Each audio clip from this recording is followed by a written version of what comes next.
Okay class, so now we are doing security backed loans, ठीक है, जिसके पीछे कोई ना कोई सिक्योरिटी होती है, ऐसा लोन जिसके पीछे कोई ना कोई सिक्योरिटी है। So now account receivable backed loans, so now there is a loan and it is backed by account receivable, which means आप लोगों ने अपने account receivable as a security as a collateral किसी को दिए।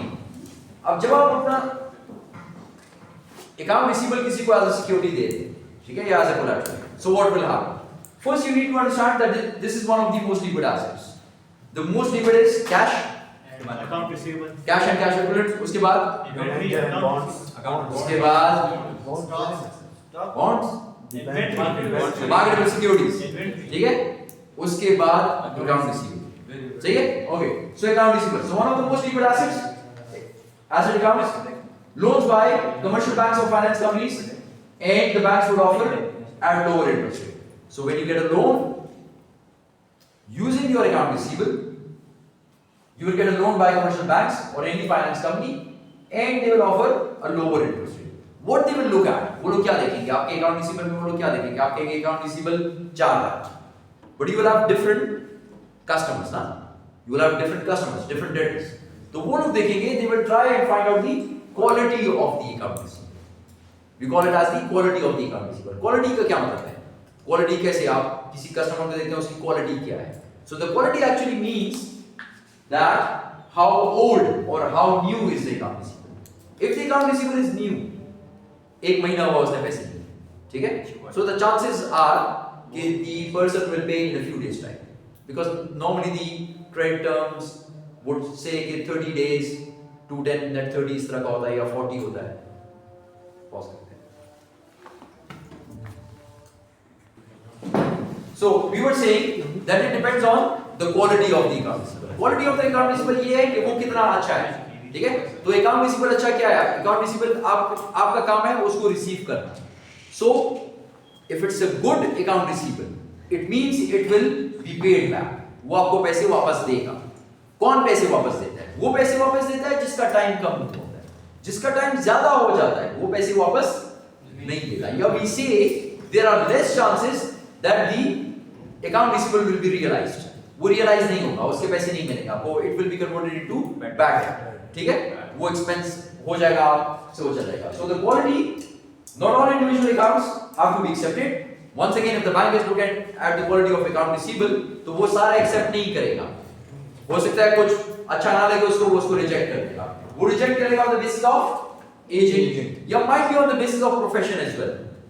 Practically बैंक्स ये देखते हैं कि प्रोफेशन किसका क्या है, and they have a red mark circles और सेक्टर्स, जिसको ना वो अकाउंट खोलने देते हैं, जिसको ना वो लोन देते हैं, ठीक है, उसके ऊपर ट्रस्ट नहीं करते वो लोग। तो कुछ ऐसे बिजनेसेस हैं, सेक्टर्स हैं जहां पे वो लोग आपको नहीं एक्सेप्ट करते। Size, small accounts may be rejected. अब साइज में तो सबसे पहले शायद आप ये सोच रहे होंगे साइज अगर ज्यादा है तो वो ज्यादा रिस्क है, ठीक है? सो this is not about risk, this is about cost. How? Small accounts may be rejected as being too costly. If you have to receive 100 rupees from someone, और बैंक जो है उसके लिए अपने एक बंदे को भिजवाएगा और वो ट्रांसपोर्टेशन कॉस्ट करके जाएगा और फिर रिकवरी करेगा, तो उस पे उसके पैसे ज्यादा लगेंगे, तो वो कहता है कि ये कॉस्टली है, ये नहीं लो, हटा दो इसको। Okay, so small accounts might be rejected, old accounts might be rejected, the other ones would be accepted, और फिर उसकी बेसिस पर बैंक आपको लोन दे देगा। Got the idea? Yes. ठीक है, so that's how loans are backed by account receivable. Now types of receivable loan arrangements. Now what will happen? ये हो गया बैंक के साथ आपका arrangement हो गया। अब आप क्या करेंगे?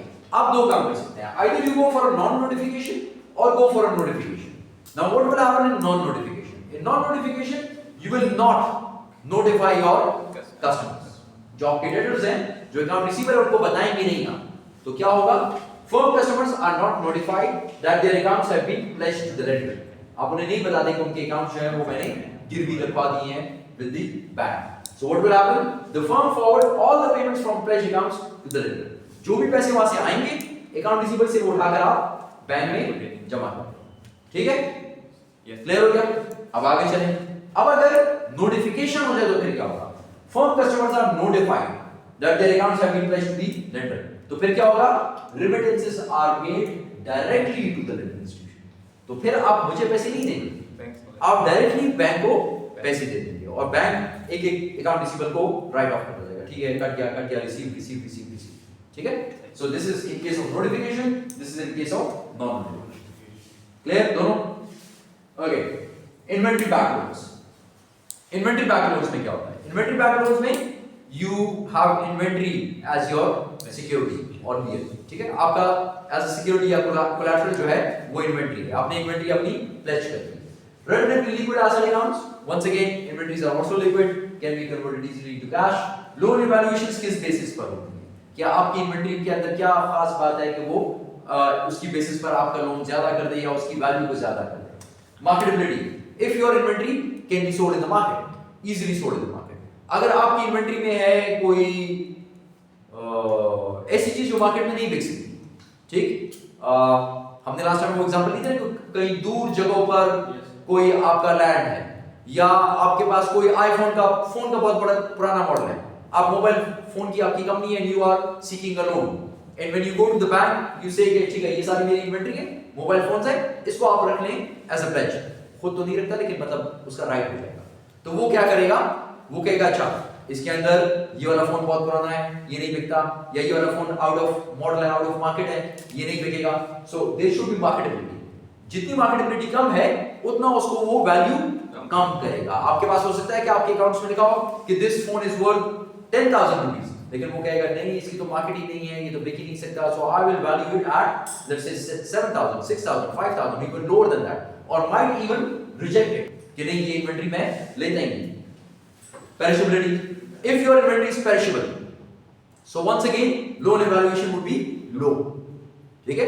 आप इन्वेंटरी आप बेचने हैं सब्जी, ठीक है, तो आपकी इन्वेंटरी में सारी बात है सारी सब्जियां होंगी, उसमें कुछ सब्जी ऐसी होगी जो सिर्फ एक दिन रह सकती है, 2 दिन रह सकती है, तो वो आपसे कहेगा कि नहीं, due to perishability they would actually give a very low value to such inventory।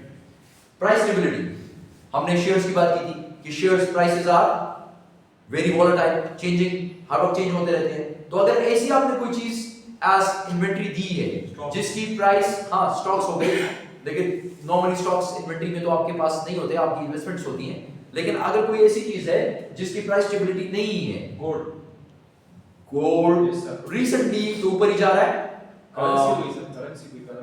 हाँ कोई करेंसी जिसमें फ्लक्चुएशन ज्यादा हो, पाकिस्तान में हर चीज ऊपर जा रही है, पेट्रोल शायद नीचे भी आता है, तो शायद स्टेबिलिटी इतनी नहीं है, ठीक है। तो ऐसी चीज जिसकी प्राइस स्टेबल ना हो, करेंसी इन्वेंटरी नहीं हो, इन्वेंटरी है ना सर, करेंसी इन्वेंटरी किसके लिए है? एक्सचेंज जो करते हैं वो जो उनके लिए डेफिनेटली है, उनके लिए है, उनका तो काम इसको बेचना है ना, तारिक ट्राई टू रियलाइज, उनका काम इसको बेचना है, लेकिन कोई और है, आप है, आप काम कुछ और करते हैं, आप मोबाइल बेचते हैं, आपके पास डिफरेंट करेंसीज हैं, so that is your cash, ठीक है। Okay, price stability. So in case if there is no price stability or less price stability, so they would make a low valuation. वो उसको आपकी inventory को low value देंगे। Difficulty and expense of selling for loan satisfaction. They would also look at the inventory whether they can be whether it can be sold easily or not. क्या वो आराम से बिक सकती है? क्या उसके अंदर कोई further cost incur करनी पड़ेगी या नहीं करनी पड़ेगी? अगर करनी पड़ेगी, so once again they would value it at a lower price. और अगर नहीं ऐसी कोई बात नहीं है तो बस सही है, ठीक है। ठीक, जिस तरह हम लोगों ने एग्जांपल ली थी कि आपका एक आपने इन्वेंटरी में एक ऐसी चीज है जो कि बहुत दूर, आप प्रॉपर्टी डीलर हैं और आपके पास एक प्रॉपर्टी है जो कि बहुत दूर है, फार ऑफ, तो उसको बेचने के लिए मुश्किल है, या आप कहते हैं कि मेरे पास एक जगह है जो मैं बेच सकता हूं लेकिन उसको पहले रेनोवेट करना पड़ेगा, so you need expense on sale, ठीक है, या एक्सपेंस सेल करने के लिए आपको you need to arrange an auction, तो फिर वंस अगेन आपकी कॉस्ट हो रही है, तो अगर आपकी कॉस्ट उस पे इनकर हो रही है बैंक की, तो बैंक कहेगा कि इसकी इन्वेंटरी वैल्यूएशन लो, गॉट द आइडिया, इसकी लो वैल्यूएशन लो। Cash flow ability, whether your inventory has a cash flow ability or not, if the inventory can be sold and you can get cash through it, अगर आप कर सकते हैं तो फिर तो अच्छा है, आपकी लोन इवैल्यूएशन सही होगी, और अगर नहीं है तो फिर once again इन्वेंटरी को लो वैल्यू करेगा और आपको लोन भी कम मिलेगा। Now these are the types of inventory backlogs। अब इसमें लोन्स किस किस्म के होते हैं? फ्लोटिंग लियन, फ्लोटिंग लियन, लियन क्या होता है?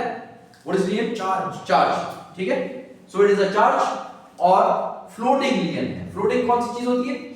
इससे पहले हमने बहुत सारी चीजें फ्लोटिंग पढ़ी है, फ्लोटिंग इंटरेस्ट रेट्स पढ़े हैं जो स्टेडी नहीं होती। सो a general or blanket lien. So it's a general lien or blanket. Blanket lien क्या होता है? जो सबके लिए बराबर सेम। यानी इसमें आप ये नहीं देखेंगे कौन सी इन्वेंट्री है, क्या चीज है, क्या नहीं है, सबके लिए सेम लियन, सबके ऊपर सेम लियन। अब जनरल और blanket lien against a group of assets. So group of assets जितनी भी चीजें हैं उन सब के लिए एक ही लियन होगा, एक ही चार्ज होगा, such as inventory of receivables without the assets being specifically identified. आप नहीं कहेंगे कि मेरी इन्वेंट्री में मार्कर्स हैं, पेन्स हैं, ये है वो है, तो आप इसके लिए सिर्फ पेन मैं आपको दे रहा हूं एज अ सिक्योरिटी और as a collateral.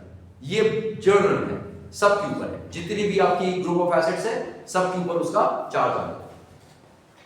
Shadow mortgage, a lien on specifically identified personal property. अब यहां पर लियन है लेकिन स्पेसिफिकली आइडेंटिफाइड। आप कहेंगे इस चीज पे मेरा चार्ज है, इस पे मेरा चार्ज है, इस पे मेरा चार्ज है, तो आपकी जो स्पेसिफिक इन्वेंट्री होगी वो स्पेसिफाइड होगी स्पेसिफिकली आइडेंटिफाइड पर्सनल प्रॉपर्टी पे assets other than real estate के अलावा पैकिंग। तो स्पेसिफिकली आइडेंटिफाइड जब होगी तो we will call it as scheduled mortgage. Trust receipts, आप लोग अपनी इन्वेंट्री कहीं पे रखते हैं, किसी न किसी जगह पे रखेंगे। Okay, a security device acknowledging that the borrower holds specifically identified inventory and proceeds from its sale in trust for the lender।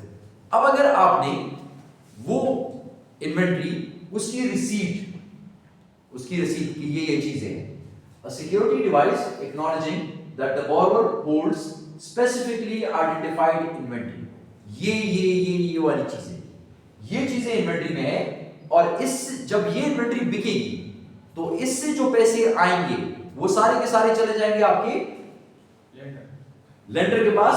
It's sale in trust for the lender. एक ट्रस्ट क्रिएट होता है lender के लिए और वो सारे आगे उस ट्रस्ट में जमा हो और फिर वो जाए लेंडर की तरफ, तो that is called as a trust receipt.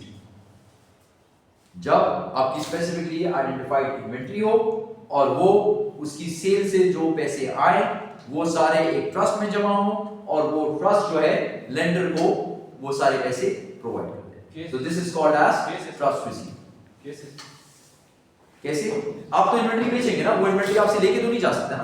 अगर वो इन्वेंट्री आपसे लेके चला गया तो फिर तो आप काम नहीं कर सकते। ठीक, आप कहते हैं कि ये 5 चीजें मैं सिक्योरिटी देता हूं, मैं कहता हूं ठीक है सिक्योरिटी दे दें 5 चीजें, फिर मैं एक ट्रस्ट क्रिएट करता हूं। ठीक, और मैं आपसे कहता हूं जब आप ये 5 चीजें बेच देंगे, ये स्पेसिफिकली आइडेंटिफाइड, तो इसकी जो पैसे आएंगे वो आपने इस ट्रस्ट में जमा कर देंगे, जो भी आप चीजें बेचेंगे। ठीक है, 5 नहीं होंगी, बहुत सारी होंगी। वो जो स्पेसिफिकली आइडेंटिफाइड में से जो चीज आप बेचते रहेंगे वो सारा का सारा यहाँ पे जमा होता रहेगा और वो सारा का सारा मुझे आता रहेगा बैंक वाला। अकाउंट एक लोग है, ट्रस्ट एक किस्म की ऑर्गेनाइजेशन, थर्ड पार्टी या एक थर्ड पार्टी है। ठीक है, अब मैं वो क्रिएट कर लेता हूँ, एक अकाउंट क्रिएट कर दूं, कुछ भी क्रिएट कर दूं, उसके अंदर वो सारे पैसे हैं, वो पैसे वहां से, यानी वो मेरे नाम पर, वो आपके नाम पर नहीं, आप उसको एक्सेस नहीं कर सकते, ना आपको मिलेंगे, वो मुझे आएंगे। ये तो सभी दुकानदार का होगा ना कि वो जमा करते या नहीं करते ट्रस्ट में। हाँ, तो उसको जमा करना पड़ेगा क्योंकि उसके लिए वो ट्रस्ट रिस्पांसिबल है। तब तक जमा करेगा जब तक अपना लोन वापस ना करे, जब तक लोन वापस नहीं होता सारा का सारा, तब तक जमा करता रहेगा। और वही स्पेसिफिक इन्वेंट्री जो आपने और मैंने स्पेसिफाई की थी बिल्कुल शुरू में लोन एग्रीमेंट के अंदर, वो inventory. Terminal warehouse receipt, a receipt for the deposit of goods in a public warehouse. अब इसमें आप क्या करते हैं कि वो जो भी चीजें हैं आपकी वो सारी की सारी उठा के आप पब्लिक वेयरहाउस में रखवा देते हैं। पब्लिक वेयरहाउस क्या है? गवर्नमेंट हाँ, एक जगह है जहां पे लोग अपनी चीजें डिपॉजिट करते हैं, रख देते हैं और उनको मिल जाता है एक रसीद मिल जाती है कि आपने 5 चेयर्स, 6 टेबल और 1 रोस्टर आपने यहाँ पे जमा किया हुआ है, वो यहाँ पे पड़ा हुआ होता है और आप इसका किराया देते हैं। ठीक, ये रसीद आ गई आपके पास। ये रसीद उठाकर, ये रसीद जो है a receipt for the deposit of goods in public warehouse that the lender holds as collateral for a loan, ये जो रसीद है इसको आप as a collateral बैंक को देते हैं। ठीक है, अब वो रसीद मेरे पास है। ठीक, तो कल को मैं क्या कर सकता हूं, जब मुझे आपने पैसे मुझे ना दिए तो मैं जाके वो रसीद पब्लिक वेयरहाउस में दिखाऊंगा और वहां से वो चीजें निकालूंगा मेरी। ठीक है, अगर आपने पैसे ना, अगर आपने पैसे दे दिए ठीक है, वो रसीद है, वो रसीद आपको वापस कर दो। ठीक है, public terminal warehouse. I think sir ये किसी मार्ट की बात कर रहे हैं जो अपना माल किसी मार्केट में रखते हैं बेचने के लिए, किसी भी जगह पे आप रखते हैं, लेकिन public warehouse is open for each and everyone. वहां पे कोई भी आके अपनी चीजें रखवा सकता है और उसके बदले में उसको मिलती है एक रसीद। वो रसीद उसकी इस बात की वो है, holder of the receipt is actually the owner of the asset, जिसके पास वो है उसके एसेट्स, ठीक है। जिस तरह बैंक समझ आपके अकाउंट है, अकाउंट के अंदर आपने पैसे जमा कर दिए और उसके अगेंस्ट आपने उसने आपको एक चीज दी, रसीद दे दी। ये रसीद जो भी लेके जाएगा उसको वो पैसे मिल जाएंगे, बस ठीक है, उसको वो एसेट्स मिल जाएंगे। ओके, फील्ड वेयरहाउस रसीद, अब ये भी वही चीज है, लेकिन इसमें थोड़ा सा फर्क है। वहां पे क्या था हमारे पास, पब्लिक वेयरहाउस, यहाँ पे मेरे पास पब्लिक वेयरहाउस है। यहाँ पे क्या है, a receipt for goods segregated and stored on the borrower's premises। आपकी चीजें आपके गोदाम नहीं पड़े, लेकिन आप जिन चीजों पे मेरा लियन आ गया उसको आप यहां से साइड पे करके रखेंगे, एक ही गोदाम है आप, लेकिन मेरी चीजें अलग, मेरी नहीं यानी सिक्योरिटी वाली, और बाकी चीजें अलग। Receipt for goods segregated and stored on the borrower's premises but under the control of an independent warehousing company। लेकिन उसके ऊपर कंट्रोल किसका होगा, इंडिपेंडेंट वेयरहाउसिंग कंपनी का कंट्रोल, ठीक है। लोन देते हैं, गोदाम आपका है, दूसरी क्लास आ गई। but the इसको कंप्लीट करते हैं। But the control is of an independent warehousing company that the lender holds as collateral for a loan। अब ये जो रसीद है ये कोलैटरल है आपके लोन की, ठीक है। ये आप एज अ कोलैटरल बैंक को जमा दे सकते हैं कि ठीक है ये है, ये मेरी चीजें हैं, मेरे गोदाम में पड़ी हुई हैं, लेकिन इसके ऊपर कंट्रोल एक इंडिपेंडेंट वेयरहाउसिंग कंपनी का है और ये आप ले लें as a collateral for the loan, which means अगर लोन कभी वापस ना हुआ तो मैं ये आप इन चीजों को ले सकते। क्लियर हो गया field warehouse? Yes sir. Okay, factoring क्या होता है, how much we are left with factoring, कितनी 3 स्लाइड इसके ऊपर क्या थी?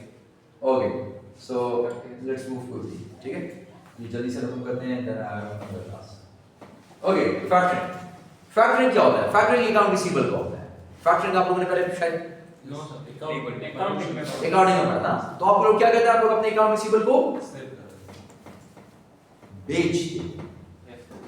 बेच दे, कम कीमत क्रेडिट कार्ड वो अभी बात करते हैं ना, वही बात करते हैं। आपने अकाउंट रिसीवेबल को बेच दिया, आपका बिजनेस है, आपके पास अकाउंट रिसीवेबल, आपने कुछ लोगों ने आपसे चीजें ली हुई है, उसके बकाया है, ठीक है, उनको पैसे बकाया, आप क्या करेंगे, the selling of receivables to a financial institution the factory usually without recourse, ये आप मुझे दे देंगे, ठीक है, एक लोन के बदले ये आप मुझे दे देंगे, मैं बैंक हूं या फाइनेंशियल इंस्टीट्यूशन, मुझे फैक्टर हूं, मैं फैक्टर हूं, आप बोरोवर हैं और ये आपके अकाउंट रिसीवेबल है, ये सारे आपने मुझे बेच दिए, लेकिन आप कहेंगे बस मैं मेरा जिम्मा नहीं है, बस जो भी हो गया, ये चीज है, तो फिर मैं क्या करूंगा, मैं इसको चेक करूंगा, ठीक, कि ये सही है कि नहीं, और वो जो सारी चीजें हम लोगों ने पहले की थी कि अकाउंट रिसीवेबल को क्वालिटी को आप चेक करते हैं, जे को चेक करते हैं, वो सारी चीजें चेक करते हैं, ठीक। अब मैं अगर आपसे ये ले रहा हूं तो मैं कौन हूं, मैं actually I am a subsidiary of a bank holding company. Do you understand what is a subsidiary? Yes sir. What's a holding company? जो कि पावर जिसके पास वो लेने की चीज, किस चीज की पावर हो? मतलब लोन वापस करने की पावर, नहीं, दूसरी नहीं, कंपनी में दूसरा किसी भी कंपनी में आपकी एग्जैक्टली आप तब होल्डिंग कंपनी है जब आपकी पावर है management in making managerial decision, which means you hold more than 50%। अच्छा, आपकी पावर आ गई, ठीक। अब जो मैं हूं, मैं या तो कोई फाइनेंशियल इंस्टीट्यूशन हूं या मैं किसी बैंक का सब्सिडियरी, मतलब किसी बैंक की छोटी एक कंपनी जिसको होल्ड वो बैंक ही करता है, so bank is the holding company and I am the subsidiary company. So factor is often a subsidiary of a bank holding company. Factor maintains a credit department, मैं किस तरह ये पैसे लूंगा लोगों से, मेरे पास जरूर एक क्रेडिट डिपार्टमेंट होगा जो चेक करेगा। आप मेरे पास अकाउंट रिसीवेबल लेकर आते हैं, मैं सारे एक्सेप्ट नहीं करूंगा, मैं चेक करूंगा, maintains a credit department and performs credit checks on accounts. मैं क्रेडिट चेक देखूंगा, यार ये लोग पैसे देते हैं कि नहीं, ऐसे ना इसने मुझको वो लोग दे दिए जो कि मर गए, जिनका बिजनेस इंसॉल्वेंट हो गया है, वो बेच चुके हैं, भाग चुके हैं, व्हाटएवर। सो मैं क्रेडिट चेक्स करूंगा कि क्या इनके ऊपर इतने पैसे बकाए हैं, क्या ये लोग पैसे दे सकते हैं, नहीं दे सकते, कितने साल पुराना लोन है, ठीक है, ये सारी चीजें मैं चेक करूंगा। It allows firms to eliminate their credit department and the associated cost. अब क्या होता है कि अगर मेरे पास क्रेडिट डिपार्टमेंट है तो फिर आपको क्रेडिट डिपार्टमेंट रखने की जरूरत नहीं है, तो आपकी कॉस्ट कम हो जाती है। It allows firm to eliminate their credit departments and the associated cost. Contracts are usually for 1 year, एक साल का, but it can be renewed. Okay, so you can read the contract. अब होगा क्या? Factoring cost. अब जब मैं आपसे ये चीजें लूंगा अकाउंट रिसीवेबल, तो क्या मैं उसी पैसों पे लूंगा जिस पैसों पे आप वो लिखे हुए मोदी सिंह ने आपके 100 रुपए देने, तो मैं क्या 100 रुपए में ये अकाउंट रिसीवेबल आपसे खरीद लूंगा? नहीं। हाँ, less. So factory receives the commission on the face value of the receivable. मैं आपसे कहूंगा यार जितने भी रिसीवेबल आप मुझे दे रहे हैं इसके बदले में मैं आपको लोन दे दूंगा, लेकिन ठीक है मैं आपसे एक कमीशन लूंगा 5%, 3%, 2%, जितने भी रिसीवेबल्स होंगे। So the factory will receive a commission. Cash payment is usually made on the actual or average due date of the receivable. And when would I give you the cash? I would not give you the cash at the moment, at that very same moment. मैं नहीं दूंगा। मोदी सिंह ने आपके पैसे देने हैं 1 हफ्ते बाद, एमन ने आपके पैसे देने हैं 2 हफ्ते बाद, निहाल ने पैसे देने हैं 3 हफ्ते बाद। मैं इन सब का एवरेज निकालूंगा और फिर उस एवरेज के मुताबिक या जब भी बस 1 हफ्ता आपने कहा है मैं आपके पैसे वसूल मैं करूंगा, आप नहीं करेंगे, मैं वसूल कर लूंगा इससे, ठीक है। और फिर कहूंगा अच्छा ठीक है ये वसूल हो गए, तो फिर आपको पैसे ये देंगे पैसे, फिर यहां से पैसे आए फिर आप ये देंगे पैसे, अपना कमीशन ले रहा हूं 5%, 10% जो भी, ठीक। एक चीज लेकिन आप कभी कभी कहते हैं कि नहीं मुझे पैसे एडवांस में दे दो। If the factor advances money to the firm, तारे कहता नहीं मुझे पैसे अभी के अभी चाहिए, तो मैं कहूंगा यार फिर तो खर्चा होगा, मैं क्या करूंगा? Then the firm must pay interest, मैं उसके ऊपर इंटरेस्ट दूंगा। मैं कहूंगा 7 दिन रहते हैं अभी मोदी के पैसों में, आप मुझसे 7 दिन पहले ले रहे हैं तो 7 दिन का इंटरेस्ट इसके ऊपर चार्ज करें, इंटरेस्ट के पैसे बीच में से काटें, ठीक, मेरा कमीशन बीच में से काटें और ये बाकी पैसे आपको। Got the idea? Yes, sir. So there are two things. I am getting a commission plus I am getting interest, and you are losing these two money on your account receivable. Total cost of factoring is composed of factoring fee. This is factoring fee plus an interest charge. This is the interest charge. ठीक है? तो total factoring cost ये सारी चीजें हो गई on cash advance. Although expensive, it provides a firm with substantial flexibility. So although it's expensive for you, लेकिन you are getting the money. ठीक है? So you are getting cash और आपका मसला भी हल हो गया, मैंने आपसे पैसे कमा लिए तो मैं भी अपना बिजनेस चला सकता हूँ। अब क्या शॉर्ट टर्म फाइनेंसिंग मिक्स होना चाहिए? The best mix of short term financing depends on these things. Cost of the financing method, कौन सा फाइनेंसिंग मेथड इस्तेमाल करना है उसकी कॉस्ट कितनी, ठीक है? You need to look at the cost of the financing method. Cost of the financing method would generally include the interest rate, लेकिन अगर इसके अलावा भी कोई कॉस्ट है, ठीक है, लीगल डॉक्यूमेंट्स वगैरह जो भी है वो सारी होगी एड। अवेलेबिलिटी ऑफ फंड्स, फंड्स कहां पे अवेलेबल हैं और किस सोर्स के थ्रू अवेलेबल है, ठीक है? जिस सोर्स के थ्रू अवेलेबल आप वहीं से फंड्स लेंगे ना। अब अगर एक सोर्सिंग में फंड अवेलेबल नहीं है so you can not get financing from there, so you need to look at the availability of funds. Timing, आपको कब फंड्स चाहिए? मुझे चाहिए जब वो पीक सीजन स्टार्ट हो, लेट्स से, तब मैं लेना चाह रहा हूं फंड। अब उस टाइम मुझे कोई फंड ना दे तो फिर भी मसला है। So I would look at the timing of the fund कि कौन सा फंड उस टाइम पर अवेलेबल है जिस टाइम पर मुझे चाहिए। फ्लेक्सिबिलिटी, क्या फ्लेक्सिबल है? Can I extend it in case I need to, या can I make early payments? Flexibility कितनी है बीच में? क्या मेरे साथ ये कुछ और भी रिलैक्सेशन दे सकता है या नहीं दे सकता? So how flexible is the fund? Degree to which the assets are encumbered, कितने एसेट्स मुझे इसके पास प्लेज करने पड़ेंगे, ठीक है? क्या ये सारे एसेट्स मुझे कह रहा है कि रखवा दो एज अ प्लेज, या नहीं ये कह रहा है बस खैर 5-6 रखवा दो बहुत है, तो मैं खुश हो जाऊंगा, मैं कहूंगा ठीक है, ठीक। So the degree to which the assets are encumbered, 100%, 5%, कितना चार्ज है? मेरे अकाउंट रिसीवेबल है उस पे ये कितना चार्ज मुझसे मांग रहा है? मुझसे कह रहा है कि 50% ये मेरे हो गए, सो 50% ये लेना चाह रहा है उसमें से।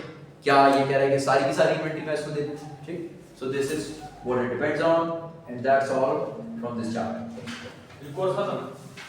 नहीं, चित्र चैप्टर